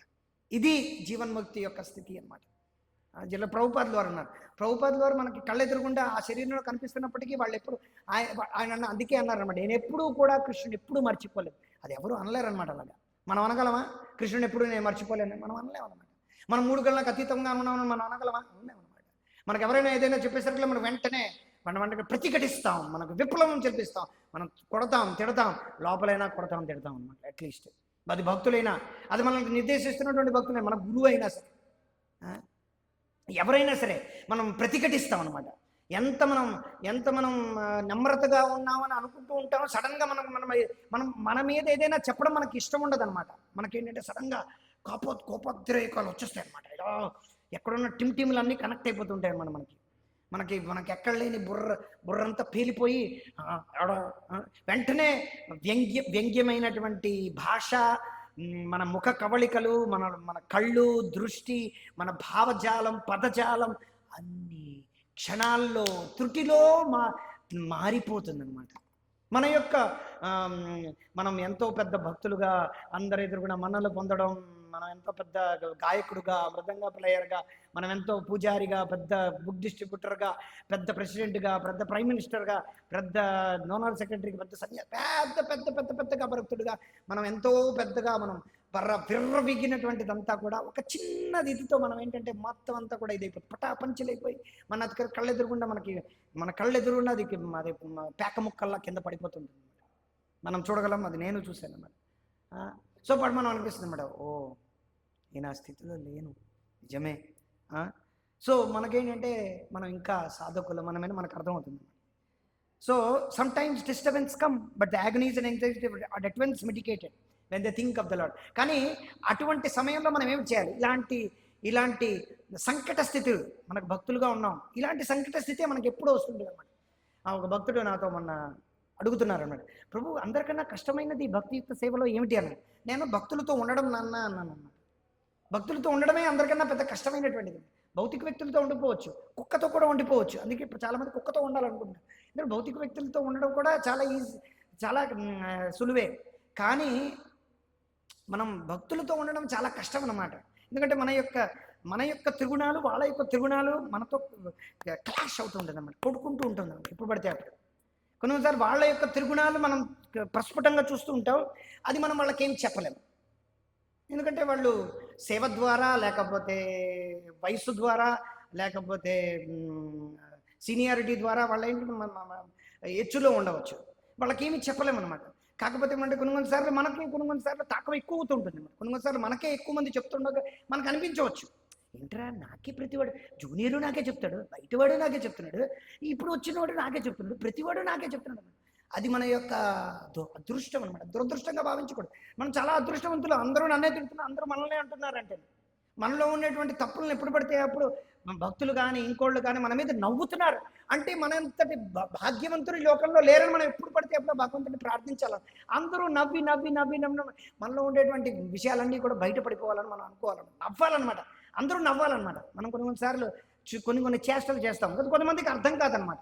అర్థం కానప్పుడు మనల్ని ప్రతిఘటించినప్పుడు ఏమిటవుతుందంటే వాళ్ళందరూ ఎదుగుండా మనల్ని తిట్టవచ్చు, మనల్ని ప్రతిఘటించవచ్చు. మనం అప్పుడు ఏమంటే కామ్గా ఊరుకొని మనం భగవంతుడి గురించి ఆలోచించాలి. అందుకే డిస్టర్బెన్స్ వస్తాయి, agonies వస్తాయి, మనం భగవంతుడి గురించి ఆలోచించాలి. ఓ వాళ్ళకి తెలియదు, వాళ్ళని అలా వదిలేయాలి, ఏం పర్వాలేదు, అది కాలపోకులో వాళ్ళకే అర్థమవుతుంది, ఏం పర్వాలేదు, మిగతా వాళ్ళందరూ ఇదవుతున్నారు. ఎందుకంటే చూడండి, బయట వాళ్ళు అందరు ఎదురుగుండా కింద పడిపోయారు అనుకోండి. కొన్నిసార్లు బయట వాళ్ళు కింద అందరు ఎదురుగుండా మార్కెట్లో ఇలా కానీ లేకపోతే వాళ్ళ కాలేజ్లో కానీ ఆఫీస్లో కానీ అందరూ కూడా కొన్నిసార్లు పడిపోతారు. కొన్ని పడిపోవడం, కాలు గనకడం, తిప్పడం, పడేసరికి అందరూ ఒకేసారి నవ్వేసరికి వాళ్ళకి చాలా నామోషి అయిపోతారు అనమాట. ఏదో పోతున్నట్టుగా ఒక అబ్బా ఎంతో ఇదవుతారనమాట. చాలా చూడొచ్చు అనమాట. అది అంటే వాళ్ళకి సైకలాజికల్గా డిప్రెస్డ్ స్టేజ్లో ఉంటారనమాట. ఎప్పుడు వాళ్ళు యాచిస్తారనమాట. నాకు ఏదో అంటే నాకు మన్ననలు కావాలి, నాకు అందరూ పొగడాలి, నన్ను వాళ్ళు యొక్క వర్డ్స్లో నన్ను కూడా ఒక భాగస్వామ్యం చేసుకోవాలని వాళ్ళు ఎప్పుడు కూడా ఏంటిది ఎప్పుడు కూడా వాళ్ళు ఉర్రుళ్ళు ఊగుతూ ఉంటారనమాట. ఎప్పుడు కూడా అదే ధ్యాసలో ఉంటారు. కానీ సడన్గా వాళ్ళకి పరిస్థితులు విపరీతం అయిపోయేసరికల్లా వాళ్ళు ఏంటంటే వీడెందుకు నన్ను చూసి నవ్వాడు, వీడెందుకు నన్ను చూసిన వీడెందుకు. సో కొన్నిసార్లు అలాగే జరుగుతుండేది అనమాట. అనుకున్నాను నేను చిన్నప్పుడు మొదట్లో భక్తియుక్త సేవలో వచ్చినప్పుడు నేనేంటంటే ఏదో చేసేసరికల్లా ఇద్దరు భక్తులు నేనేదో చేసేసరికి వెంటనే ఇద్దరు భక్తులు మాట్లాడేసరికి నేనేంటనుకున్నానంటే నా గురించి మాట్లాడుకున్నానని నేను ప్రతిఘటించాను అనమాట. ఏంటి నా గురించి మీరు ఇద్దరు మాట్లాడుకున్నారు? మీ ఇద్దరు గురించి మాట్లాడుకోలేదన్నా సరే నేను వినలేదనమాట. మన కొన్నిసార్లు అలాగే అవుతుంది అనమాట. అది మన ఈ కలియుగంలో మిస్అండర్స్టాండింగ్ అంటే దాన్ని ఏమంటారు? మిస్అండర్స్టాండింగ్ అంటే మనస్పర్ధలు రావడం అనేది అసలు మనస్పర్ధలే మనం మనస్పర్ధలతోనే భక్తియుక్త సేవలో ఉన్నాం అనమాట. అది చెప్పాలంటే మనం మనస్పర్ధలు లేదంటే దాని అర్థం ఏంటంటే వాళ్ళు ఎవరు ఏం చెప్పినా సరే మనం ససేమినా స్వీకరించి వెంటనే భగవంతుడిని ధ్యానం ఉంచి భగవంతుడి పైన ఏ కార్యం అయితే చేస్తున్నామో ముందుకు చేసుకుంటూ వెళ్ళిపోతుండాలన్నమాట. అది మెచ్యూరిటీ లెవెల్ పోగ మనకు అర్థమవుతుంది అనమాట. కొన్నిసార్లు అలాగా చాలా విషమ పరిస్థితి వస్తుందన్నమాట. ముఖ్యంగా నా యొక్క జీవితంలో అలాగా నేను చూశాను అనమాట. మనకి ఏ పోస్టు లేదు, మనకి ఎవరు ఫాలోవర్స్ లేరు, మనకి యూట్యూబ్ ఛానల్ లేదు, మనం ఏమి చేయలేదు. కానీ పెద్ద పోటుగాళ్ళలో మనం ఏమిటో ఇన్ని ఇయర్స్ ఉన్నామని మనకు అనిపిస్తూ ఉంటుంది అనమాట. సో మనం అలా అనుకోవడమే చాలా డేంజరస్ అనమాట. అలా అనుకోవడమే చాలా డేంజరస్. అందుకే మన ఇది మన కోసమనే చెప్పుకుంటూ ఉండాలన్నమాట. పదే మనం అనుకుంటూ ఉండాలి. జూనియర్ డివోటీ, సీనియర్ డివోటీ, ఎవడైనా సండే డివోటీ, ఎవడైనా మనల్ని ఏదైనా ప్రతిఘటిస్తారని అనుకోవాలి. ఏమీ లేదు. నాకు ఒకరోజు జ్ఞాపకం ఉందన్నమాట. జన్మాష్టమి రోజు జరుపుకుంటున్నాం. మేమందరం ఏంటంటే జన్మాష్టమి రోజు నృత్యం చేస్తున్నాం. అందరినీ అంటే నా యొక్క అలవాటు ఏంటంటే అందరినీ చెయ్యి ఇలా పైకి అంటే జబర్దస్తిగా వాడిని పట్టుకొని ఇలా పైకి ఎత్తడం మనకు అలవాటు అనమాట. కాకపోతే నేనేమనుకుంటారు అందరూ నృత్యం చేస్తున్నారు అనుకున్నారు. కాకపోతే ఏంటంటే అది ప్రోగ్రామ్ అంతా అయింది, అక్కడంతా అయిపోయిన తర్వాత కొంచెం అటు వెళ్ళి కొంచెం అలా తిరిగి ప్రసాదం ఎవరెవరు చేస్తున్నారు అనుకున్నప్పుడు ఒక వ్యక్తి దగ్గరికి మామూలుగా వచ్చినప్పుడు ఎలా ఉన్నారు బాగున్నారు, ఏంటండి మరీను మీరు అని చెప్పి ఒక్కసారి ప్రతిఘటించాడు అబ్బాయి. అతను ఏంటంటే మీరు నృత్యం చేస్తారు కదా, అలా జబర్దస్తిగా లాగి మమ్మల్ని చేత నృత్యం చేయించడం ఏంటి నాకు అర్థం కాదు. మీరు నేనేమనుకున్నారు ఇక్కడ అందరూ నృత్యం చేస్తున్నారు కదా అని అనుకున్నారు అనమాట. కానీ నేను ఆయనతో చెప్పాను, సారీ ఇంకెప్పుడు చేయను, నేను అంతా చెప్పాను క్లియర్గా. ఏంటంటే మనం అన్నీ అనుకుంటాం అంటే మనం చేస్తుందంతా కూడా సూపర్ మనం చాలా ఇది అనుకుంటాం. అందుకే సెకండ్ ఒపీనియన్ తీసుకుంటూ ఉండాలి. మనకు ఎవరు లేరు అనుకున్నప్పుడు చాలా కష్టం అనమాట. ఎప్పుడు మారుస్తూనే ఉంటుంటాం. ప్లాన్లు ఎప్పుడు మారిపోతుంటాయి. Plan number A, plan number B, plan number C, plan number D, plan number Z, అన్ని ప్లాన్లు వచ్చేస్తుంటాయి. ఎవడో ఒకటి వచ్చి చెప్పేసరికి మనం ఎందుకు వీడు చెప్తున్నాను అనుకుంటూ ఉంటాం అనమాట. సో పాయింట్ ఏంటంటే అతను అలా చెప్పేసరికల్లా నేను ఒక్కసారి నా కళ్ళు జిగ్గాయి అనమాట. ఆ తర్వాత అప్పటి నుంచి నేను ఎవరిని పట్టుకోవడం ఒక రకంగా మానేసాననే చెప్పుకోవాలి.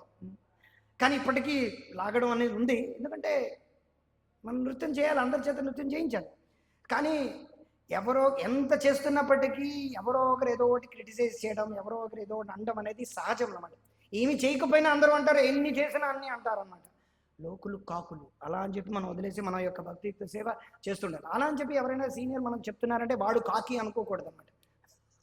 లేకపోతే గురువు ఏదో చెప్తున్నాడు ఆయన అలాగే చెప్తాడులే మన పని మనం చేసుకుందాం, అలా కాదన్నమాట. మనం చూడాలి. ఫర్ ఎగ్జాంపుల్ నేను అక్కడ కూర్చున్నాను ఒకరోజు ఈ దీనిపైన అంటే ఈ డయాస్ పైన ఆశ్రమం ఆల్టర్ యొక్క డయాస్ వంశీ ప్రభు వచ్చి చెప్పారన్నమాట. సో అది తప్పు. సో ఈరోజు కూడా నేను వెనక నుంచి చేస్తున్నాను. యాక్చువల్గా ఏంటంటే నేను చేసివ్వండి మర్చిపోయాను సడన్గా కొన్ని రోజులు చేయలేదు. ఎందుకంటే రివర్స్ వాకింగ్ అనేది ఏంటంటే మన యొక్క మోకాళ్ళ నొప్పులు తగ్గిస్తుంది అనమాట. అది నాకు మోకాళ్ళ నొప్పులుగా ఉన్నాయి, నేను చేస్తాను. అది ఆయనకు అర్థం కాలేదు, కొంచెం ప్రతిఘటించారు అనమాట. సో పాయింట్ ఏంటంటే నేనేం తప్పుగా తీసుకోలేదన్నమాట. ఎందుకు నేను చెప్తున్నాను లైవ్గా అంటే అది మనకు కొన్నిసార్లు వాళ్ళు ఎందుకు చెప్పారు, మనం ఎందుకు ఆలోచించామనేది వాళ్ళకి తెలియకపోయినప్పటికీ మనం ఏంటంటే నా యొక్క నమ్రతను నేను చాటటం లేదు, అర్థం చేసుకోవాలి. ఇక్కడ ఏంటంటే అది మనం ప్రతిఘటించకూడదు అన్నమాట. మనం భగవంతుడి గురించి ఆలోచించాలి. నేను ఇక్కడ ఈరోజు అదే చూశాను అన్నమాట. బ్రహ్మదేవుడు వచ్చి ఆ, మ, పృథు మహారాజుకి పృథు మహారాజు ఏమిటి 99 యజ్ఞాలు చేసిన తర్వాత ఒకే ఒక యజ్ఞం చేస్తే ఆయన ఇంద్రుడితో సమానం అయిపోతాడు అనమాట. యాక్చువల్గా ఆయన విష్ణువు యొక్క అవతారం, ఇంద్రుడితో సమానం అవ్వాల్సిన అవసరం లేదు.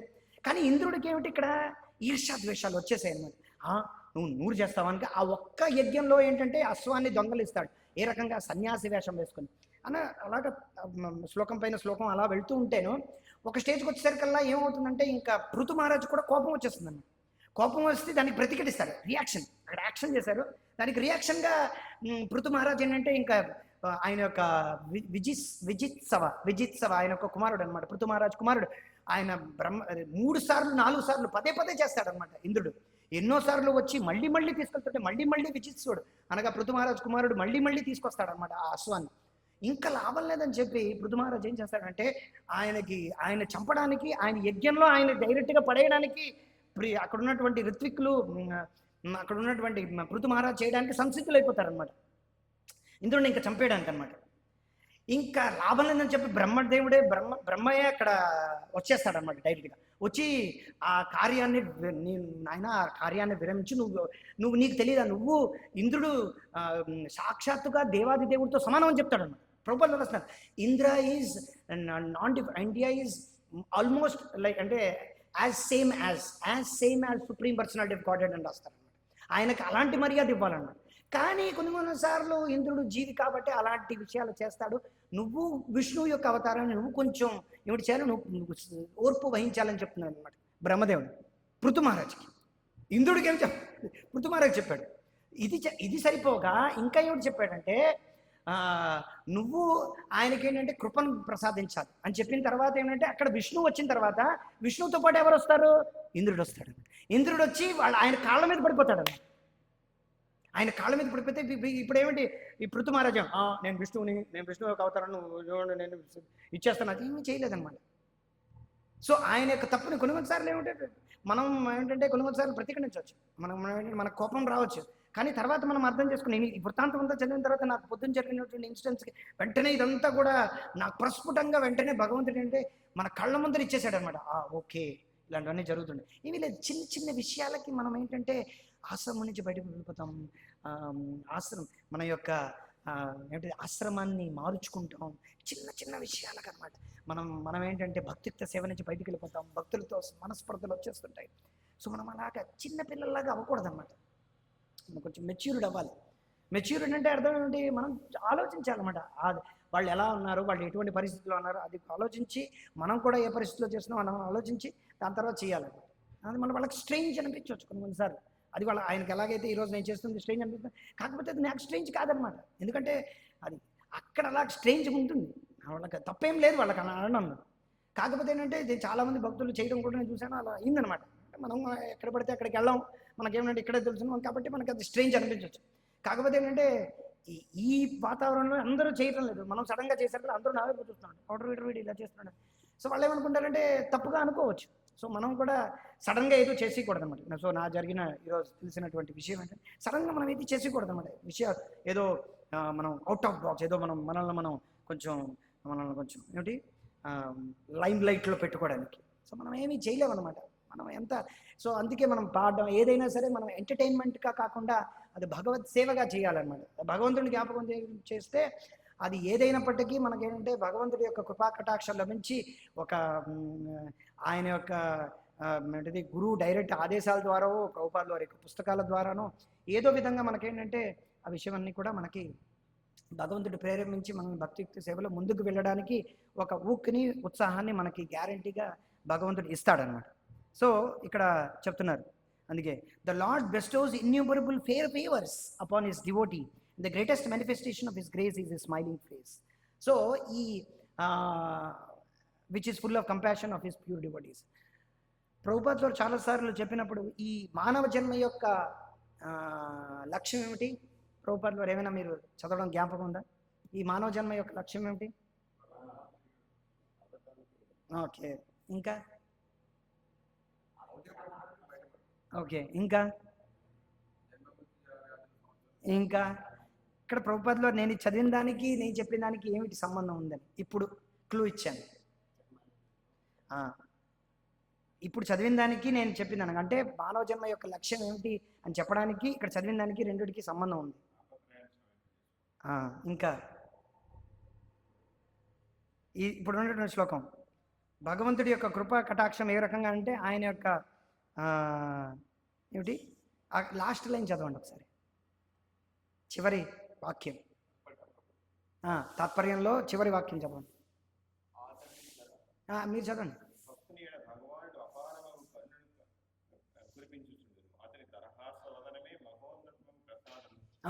అతని దరహాసమే మహోన్నతమైనటువంటి ప్రసాదం. సో ప్రభుపాదుల వారు కృష్ణ బుక్లో ఏం రాస్తున్నారంటే ఈ మానవ జన్మ యొక్క లక్ష్యం ఏమిటంటే భగవానుడి యొక్క రాసలీలలో భగవానుడి యొక్క ఆ చిరు మందహాసాన్ని చూడడం అనేది ఈ మానవ జన్మ యొక్క లక్ష్యం అని చెప్తున్నారు అనమాట. రాసలీలలో భగవానుడి యొక్క మందహాసాన్ని చూడడం ఈ మానవ జన్మ యొక్క లక్ష్యం అన్నమాట. ఎందుకంటే భగవానుడి యొక్క మందహాసం అనేది చూడండి, సంజయుడు మొట్టమొదట చెప్పినప్పుడు ఇదే చెప్తాడనమాట. ఏమిటి ఇది? రిషికేశం. ఇది సంజీవుడు భగవద్గీతలో మొదట చెప్పింది ఏమిటి? భగవంతుడి యొక్క చిరు మందహాసం గురించే చెప్తాడన్నమాట. మీరు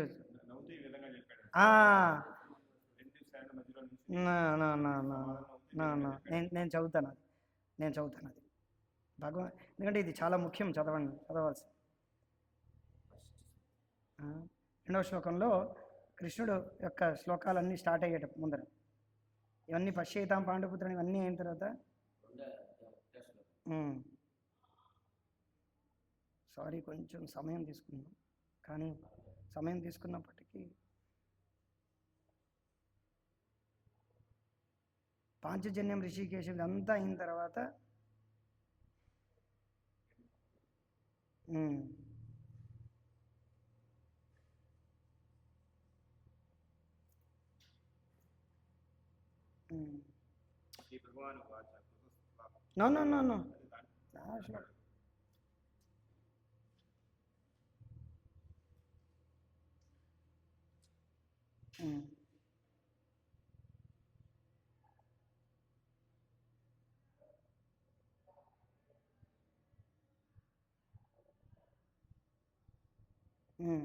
ఇగోటి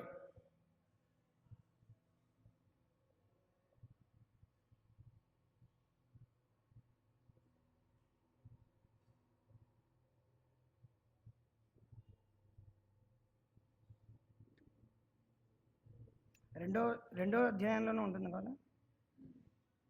రెండో అధ్యాయంలో ఉందా ఏంటి?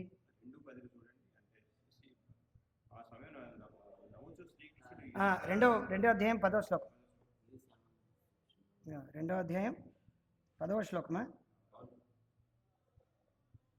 అర్జున్ అన్నాడు కదా, సేనయోరు ఉభయోర్ మధ్యే రథ స్థాపయమే అచ్యుత అనిన తర్వాత కృష్ణుడు ఏమంటాడు? ఏవముక్తో ఋషికేశం గుడాకేశ పరంతవ నయోత్సీతి గోవిందం. అది సంజయ్ వాచ్. త్వమువాచ ఋషికేశం ప్రహసన్నివ భారత సేనయోరుభయోర్ మధ్యే విషీదంతం ఇదం వచః.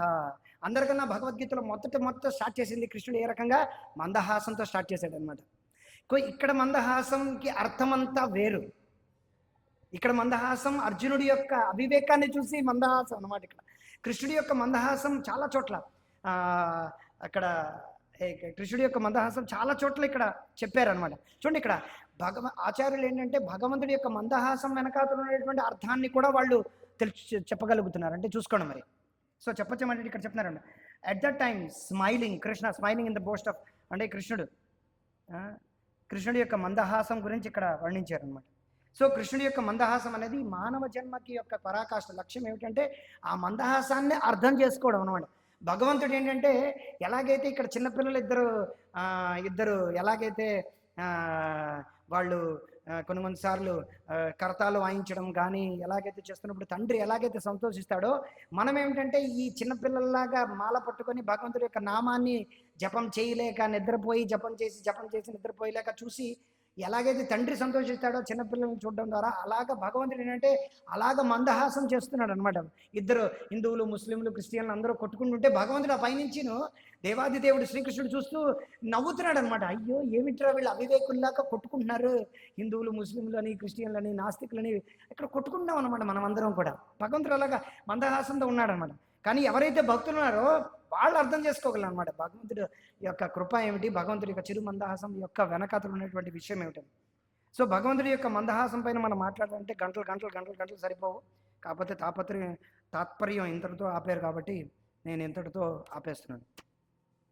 మనకు ప్రథమ స్కందంలో భగవంతుడు ఎన్నో చోట్ల మందహాసం చేయడం చాలా చోట్ల మనం చూస్తాం అన్నమాట.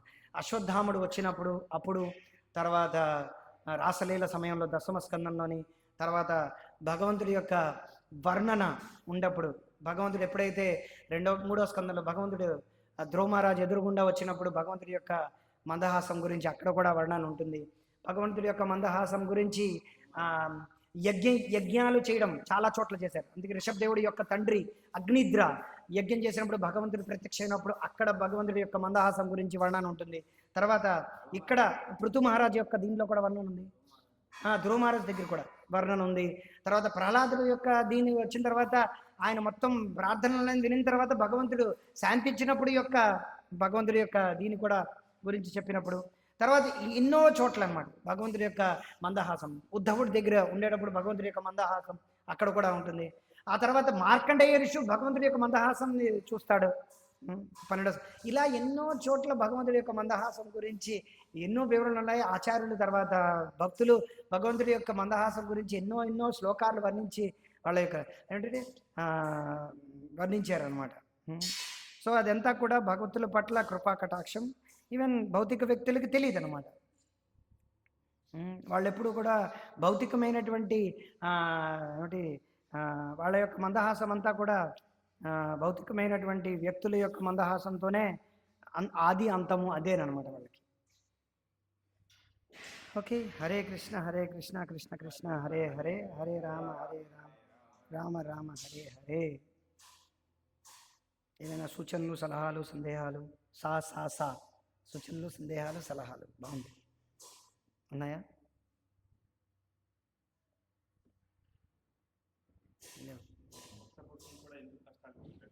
ఎస్, ముక్త పురుషులకి కష్టాలు ఎందుకు జరుగుతాయి, ఎందుకు కలుగుతాయంటే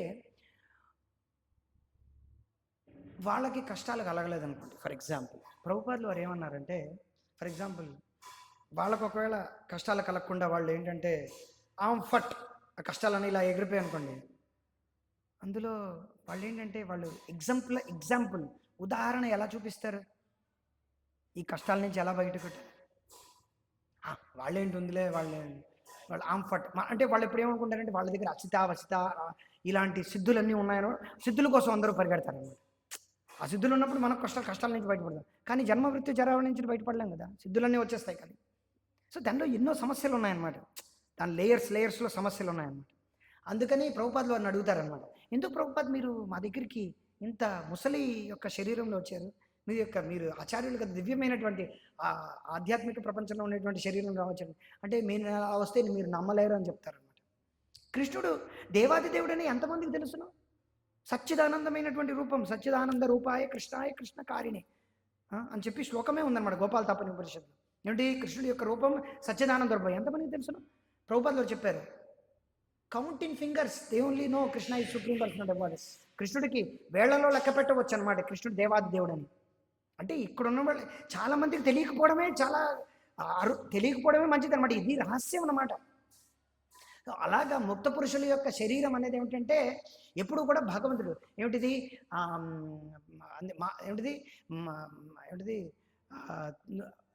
భక్తుల గురించి చెప్పినప్పుడు భగవంతుడు కృష్ణుడు ఏమిటి చెప్తాడు? కృష్ణుడు చెప్తాడు ఆ శ్లోకం ఏమిటి? నో కృష్ణుడు నో భగవంతుడు భగవద్గీతలో ఏమని చెప్తున్నాడు? నా యొక్క దివ్యమైనటువంటి 9వ అధ్యాయంలో వస్తుంది అన్నమాట. ఏంటి శ్లోకాలన్నీ మర్చిపోతున్నాను.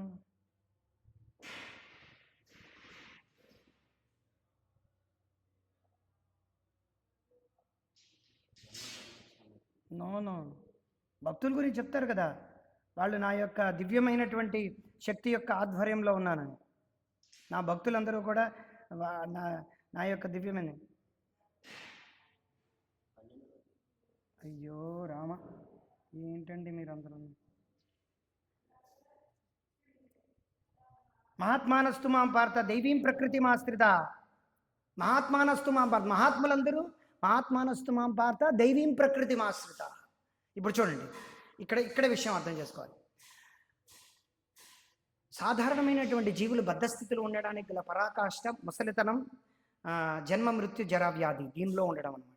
దీనిలో ముసలితనం, దీనిలో ఉండడం. ఆధ్యాత్మిక ఆదిదైవిక భౌతిక క్లేశాల్లో ఉంటారు. కానీ భక్తులు కూడా ఆధ్యాత్మిక అధిదైవిక క్లేశాల్లో ఉండేట్టుగా, తర్వాత జన్మ మృత్యు జరా వ్యాధిలో ఉండేట్టుగా కనిపిస్తుంది అనమాట. కానీ ఈ జన్మ మృత్యు జరా వ్యాధి బహిరంగ శక్తి యొక్క ఆధ్వర్యంలో నడవడం లేదన్నమాట, అది భగవానుడి యొక్క ఆధ్వర్యంలో నడుస్తుంది అనమాట. ఎలాగైతే ఒక వ్యక్తి కారాగార శిక్షలో జైల్లో ఉన్నప్పటికీ ఆయనకి ప్రైమ్ మినిస్టర్ యొక్క ఆమోదం లభించిందనమాట కారాగారం నుంచి బయటపడడానికి. ఆయనకు దృష్టి ప్రైమ్ మినిస్టర్ యొక్క దృష్టిలో ఉన్నాడనమాట. ఇప్పుడు మిగతా ఖైదీల్లో లేడనమాట. ఇప్పుడు చిన్న ఎగ్జాంపుల్, అంటే దీన్ని ఎక్స్టెండ్ చేస్తే అది అర్థం చేసుకోలేం. ఏంటంటే ఆ ఖైదీ అందరు ఖైదీలే, కాకపోతే ఈ ఖైదీకి ఏంటంటే ప్రైమ్ మినిస్టర్ యొక్క ఆమోదం ఉందన్నమాట, వీడు ఎప్పుడైనా బయటకు వచ్చేస్తాడని. మిగతా వాళ్ళకి ఆమోదం లేదనమాట. అర్థమవుతుందా? ఈయన ప్రైమ్ మినిస్టర్ యొక్క డైరెక్ట్ ఆధ్వర్యంలో ఉన్నాడనమాట, ఎప్పుడైనా ఈయన బయటకు వచ్చేస్తాడని. సో అలాగేంటంటే మహాత్ములు భక్తులు ఎప్పుడూ కూడా దైవీం ప్రకృతి ఆశ్రిత. వాళ్ళేంటంటే వాళ్ళ యొక్క ముసలితనం, వాళ్ళ యొక్క కార్యములన్నీ కూడా భగవంతుడి యొక్క ఆధ్వర్యంలో నడుస్తుంటాయి అన్నమాట. ప్రభుపాదులు స్కాటిష్ చర్చ్ కాలేజీలో చదివారు, కానీ భగవంతుడి యొక్క ఆధ్వర్యంలో చదివారు అన్నమాట. నేను కూడా ప్రభుపాదుల వారి యొక్క లాగా స్కాటిష్ చర్చ్ మోడర్న్ ఎడ్యుకేషన్ చదువుతున్నాం అంటే అది నీ యొక్క ప్రభుపాదుల వారు ఏం చెప్పలేదు అందరికీ, మోడర్న్ ఎడ్యుకేషన్ తప్పు అన్నారు అన్నమాట. కానీ నువ్వు చదువుతున్నావు అంటే దాని అర్థం అది నువ్వు మాయలో ఉన్నావు అనమాట, చదువుతున్నావు అనమాట. అర్థమవుతుంది, రెండింటికి తేడా ఉందన్నమాట. ప్రభుపాదుల వారి యొక్క ప్రతి కార్యము భగవంతుడి యొక్క ఆధ్వర్యంలో మయాధ్యక్షైన ప్రకృతి అన్నప్పుడు భగవంతుడు అంటే అదే మహాత్మానస్తు మాం పార్థ దైవీం ప్రకృతి ఆశ్రిత భజంతి అనన్య మనసు. ఎందుకంటే వాళ్ళు అనన్యమైనటువంటి మనసుతో ఎప్పుడూ కూడా భగవంతుడిని చింతిస్తుంటారు. ఎందుకంటే అందుకే ప్రభుపాదులు అన్నాను, నేను ఎప్పుడు భగవంతుడిని మర్చిపోలేదని.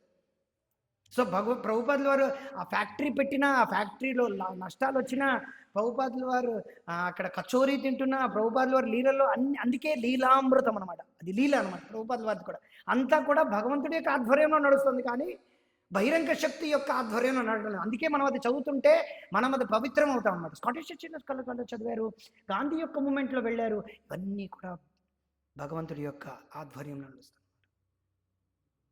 అది మనం అర్థం చేసుకోవాలి. అది అర్థం చేసుకోకపోతే ప్రభుపాదుల వారు ఏంటంటే ఇస్కాన్ స్థాపించే భక్తుడే అయ్యారా శుద్ధ భక్తుడు? లేదన్నమాట. ఇస్కాన్ స్థాపించకపోయినా ప్రభుపాదుల వారు శుద్ధ భక్తుడే అనమాట. బృందావనం వెళ్ళకపోయినా సరే శుద్ధ భక్తుడే. అది వెళతారు, చేస్తారు, అది వేరే విషయం. సో అలాగా కొన్నిసార్లు ప్రభుపాదుల వారికి కూడా చెప్పారు కదా, నేను 5 గంటలు ఒకళ్ళు 5 రూపాయలు డొనేషన్ ఇస్తారని చెప్పి ఆ ఎండలో నించున్నాను. ప్రభుపాదులు చెప్తారు, ప్రభుపాదులు 5 గంటలు కూర్చున్నారంట ఒక దగ్గర ఎండలో. ఎవరో ఒక అతను డొనేషన్ ఇస్తానన్నట్టు 5 రూపాయలు. 5 రూపాయలు అప్పట్లో. ఒక ఎద్దు వచ్చి ఆయన్ని ప్రభుపాదుల వారికి నొప్పి లేదా? ప్రభుపాదుల వారికి నొప్పి లేదా? నొప్పి ఉందన్నమాట. కానీ మనం అర్థం చేసుకోవాలంటే ఇవన్నీ కూడా అది కృష్ణుడి యొక్క ఆధ్వర్యంలో. హార్ట్ అటాక్ ఎలా రావాల్సింది, మరి ఎందుకు రాలేదు? హార్ట్ అటాక్లు ఇచ్చింది కృష్ణుడే, ఆ హార్ట్ అటాక్ని కంట్రోల్ చేసింది కృష్ణుడే, జలదూతం నడిపింది కృష్ణుడే స్వయంగా ప్రభుపాదుల వారిని నడిపించి తీసుకెళ్తున్నాడు మొత్తం అంతా. కానీ ఋత్విక్కులు ఇక్కడే తప్పు చేస్తారనమాట. ఋత్వికిజం ఇక్కడే తప్పు చేస్తారన్నమాట. వాళ్ళు ఏమనుకుంటారు, ప్రతి వాళ్ళు ఆ రకమైనటువంటి దివ్య స్థితిలో ఉంటేనే మనం వాళ్ళని గురువుగా యాక్సెప్ట్ చేయాలి, ఎందుకంటే గురువు అంటేనే ముక్త స్థితిలో ఉండేటువంటి వ్యక్తి అనమాట. కానీ అందరూ అలా ముక్త స్థితిలో మనకు చర్మచక్షువులు ఉన్నాయి, మనం దీని చూడనప్పుడు అలాంటి వ్యక్తిని మనం ఎలా చూడగలం? ముక్త పురుషుని మనం ఎలా చూడగలం? చూడలేమన్నమాట. ఆయన కృప ఉంటేనే మనం ఆయన్ని చూడగలం. అది మనం అర్థం చేసుకోవాలి. ప్రభుపాదుల వారు కృప ఇచ్చారు కాబట్టి, కృష్ణుడు కృపకు ద్వారా ఆయన ప్రభుపాదులు ఇచ్చారు కాబట్టి నన్ను చూడన్నప్పుడు భక్తులు చూశారన్నమాట చాలామంది. లవ అనడానికి ఎంత తెలుసా? లవ మాత్ర సాధు సంఘ. లవ అనేది 8/425 సెకండ్స్ అనమాట. నేను చదువుతున్నా కాలం గురించి సెర్చ్ చేసినప్పుడు ఉందన్నమాట. అంటే త్రుటిలో తప్పిన ప్రమాదం అంటారు కదా, త్రుటి అనడానికి ఉంది చూడండి. త్రుటి, లవ, నిమిషం. మనం అనుకుంటాం ఇదంతా మినిట్స్ సెకండ్స్ కాదు. కాలం గురించి అర్థం చేసుకోవడం వల్ల సమస్యలు అనమాట మనకి. ఇంకా చెప్పాలంటే కాలం ఫస్ట్ మనం అర్థం చేసుకోవాలి. కాలం. సో లవ అనడానికి అదనమాట. 8/425 సెకండ్స్, సెకండ్లో అంత పార్ట్ అనమాట. ఆ లవ రూప రఘునాథ్ మహారాజ్ ఆయన చెప్పారనమాట. లండన్లో అప్పుడు ఎప్పుడో జ్ఞాపకం ఉందన్నమాట ఆయనకి. భౌతిక జీవితంలో ఉండేప్పుడు ప్రభుపాదలోనే ఒకసారి ఎప్పుడో చూసినట్టు జ్ఞాపకం ఉంది. ఆయన చెప్తున్నారు చూడండి. ఆయన సన్యాసాశ్రమంలో ఉన్నప్పుడు ఆయన మాకు క్లాస్ ఇచ్చినప్పుడు చెప్పారనమాట. నేను ఎప్పుడో ప్రభుపాదుల వారిని ఈ సాధువుని ఎప్పుడో లండన్‌లో ఎప్పుడో అలాగ నేను వెళ్తున్నాను. నేను అప్పుడు భౌతిక వ్యక్తిని. వెళ్తుంటే ప్రభుపాదుల వారు అలా వెళ్తున్నాను నేను చూసానని చెప్తున్నారు. లవమా అది సాధు సంఘం. చూడండి ఆయన భక్తులుగా మారిన తర్వాత అది స్మృతి ఎలా ఉందో. సో ఈయన సాధారణ వ్యక్తి కాదనమాట. ఆయన కృష్ణుడి యొక్క ఆధ్వర్యంలో ఆయనకు ముసలితనం, ఆయనకి ఆ రోగం రావడం అన్నీ కూడా. కానీ ఉంటుందన్నమాట. ఆ నొప్పి అనేది ఎప్పుడూ ఉంటుందన్నమాట.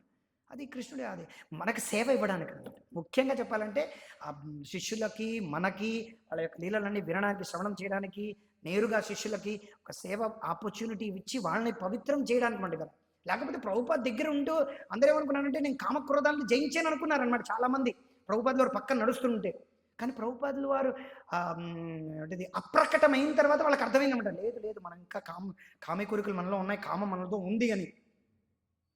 ఇదంతా మనం అర్థం చేసుకోవడం అనేది చాలా. అందుకే ప్రభుపాదుల వారి యొక్క లీలామృతమే కాకుండా చాలామంది ప్రభుపాదుల వారి గురించి రాశారు. మహారాజు యొక్క లెక్చర్స్ ఇవన్నీ ప్రభుపాద గురించి చదివితే చాలా ఉన్నాయన్నమాట. ఇవన్నీ మనం అర్థం చేసుకోవాలన్నమాట. ఇది అంటే ఇవన్నీ కూడా జన్మ మృత్యు జరా వ్యాధి ఇవన్నీ కూడా ఏంటంటే బహిరంగ శక్తి యొక్క ఆధ్వర్యం నడుస్తుందా, అంతరంగిక శక్తి యొక్క ఆధ్వర్యం నడుస్తుందా, కృష్ణుడి యొక్క ఆధ్వర్యం నడుస్తుందా, ఈ రెండిట్లో తేడా అనేది ఉంటుంది. ముక్త పురుషులకి, భక్తులకి భగవంతుడు ఆ ఆధ్యాత్మిక అధిదైవిక క్లేశాలు ఇస్తాడు. ఎందుకు? సేవకులో చేయడానికి. తర్వాత భక్తులకి, శిష్యులకి వాళ్ళ యొక్క లీల ద్వారా వినడం ద్వారా వాళ్ళకి పవిత్రం అవ్వడానికి ఒక ఆపర్చునిటీ అనమాట. ఇదంతా బద్ధ జీవులకి ముందుకు వెళ్ళడానికి అనమాట. ఈ భవసాగరం నుంచి బయట వెళ్ళాలి. కానీ మిగతా వాళ్ళ గురించి అది కాదనమాట. వాళ్ళు బహిరంగ శక్తి యొక్క పూర్తి ఆధ్వర్యంలో ఉంటారు అనమాట. పూర్తిగా జస్ట్ అనమాట.